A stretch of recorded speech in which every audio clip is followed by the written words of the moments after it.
LPST സമരം പിൻവലിച്ചിരിക്കുന്നു. വിദ്യാഭ്യാസ മന്ത്രിയുമായി നടത്തിയ ചർച്ചയിലാണ് ഈ തീരുമാനം ഉണ്ടായിരിക്കുന്നത്.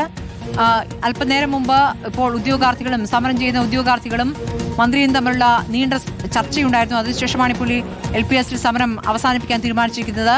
ഉദ്യോഗാർത്ഥിയായ വളർമതി നിരാഹാരം അനുഷ്ഠിക്കുകയായിരുന്നു. 37 ദിവസമായി സമരത്തിലായിരുന്നു. ആ പ്രതിഷേധം ഒരു മാസം പിന്നിട്ട സമരത്തിനൊടുവിൽ സംയുക്ത വാർത്താ സമ്മേളനത്തിലേക്ക് ഇപ്പോൾ കടക്കുന്നു എന്നുള്ള വിവരമാണ് നമുക്ക് ലഭിക്കുന്നത്. റഹീസ് റഷീദ് വിവരങ്ങളുമായി. റഹീസ്, ഒരു ആശ്വാസകരമായ സന്തോഷകരമായ വാർത്തയാണ്. LPST സമരം പിൻവലിക്കുമ്പോൾ അവർക്ക് എന്ത് ഉറപ്പുകളാണ് സർക്കാർ നൽകിയിരിക്കുന്നത്?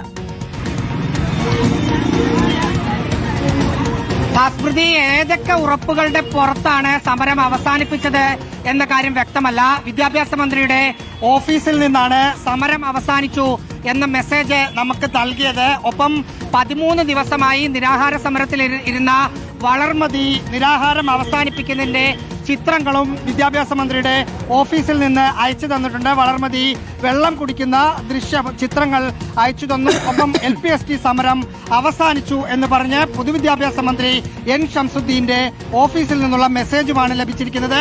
ഇവിടെ സമരസമിതി ഉള്ള സെക്രട്ടേറിയറ്റിന് മുന്നിലുള്ള ആളുകൾക്ക് ഇത് സംബന്ധിച്ച കമ്മ്യൂണിക്കേഷൻ ഒന്നും ലഭിച്ചിട്ടില്ല. അല്പസമയത്തിനകം N ഷംസുദ്ദീൻ മാധ്യമങ്ങളെ കാണും എന്നും അറിയിച്ചിട്ടുണ്ട്. മാധ്യമങ്ങളെ കാണുമ്പോഴായിരിക്കും ഏതൊക്കെ തരത്തിലുള്ള സമരക്കാരുടെ ആവശ്യം അംഗീകരിച്ചാണ് സമരം അവസാനിപ്പിച്ചത് എന്ന കാര്യത്തിലൊരു വ്യക്തത വരികയുള്ളൂ.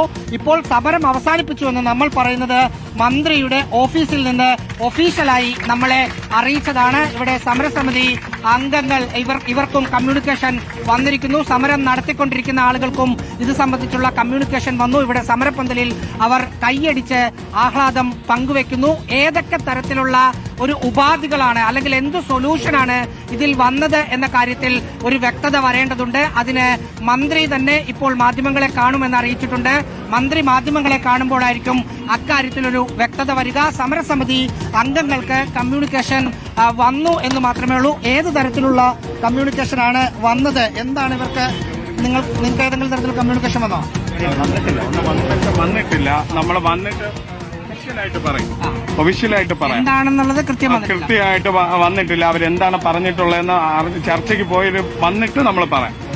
അതാണ് സമരസമിതിക്ക് ഏതൊക്കെ തരത്തിലുള്ള ആവശ്യങ്ങൾ അംഗീകരിച്ചാണ് ഈ സമരം അവസാനിപ്പിച്ചത് എന്ന കാര്യത്തിൽ ഇവിടെ ഇരിക്കുന്ന ആളുകൾക്ക് സ്വാഭാവികമായും ചർച്ചയ്ക്ക് പോയ സമരസമിതി നേതാക്കൾ കൊടുക്കുന്ന വിവരങ്ങൾ ആയിരിക്കും ഇവർക്ക് കിട്ടേണ്ടത്.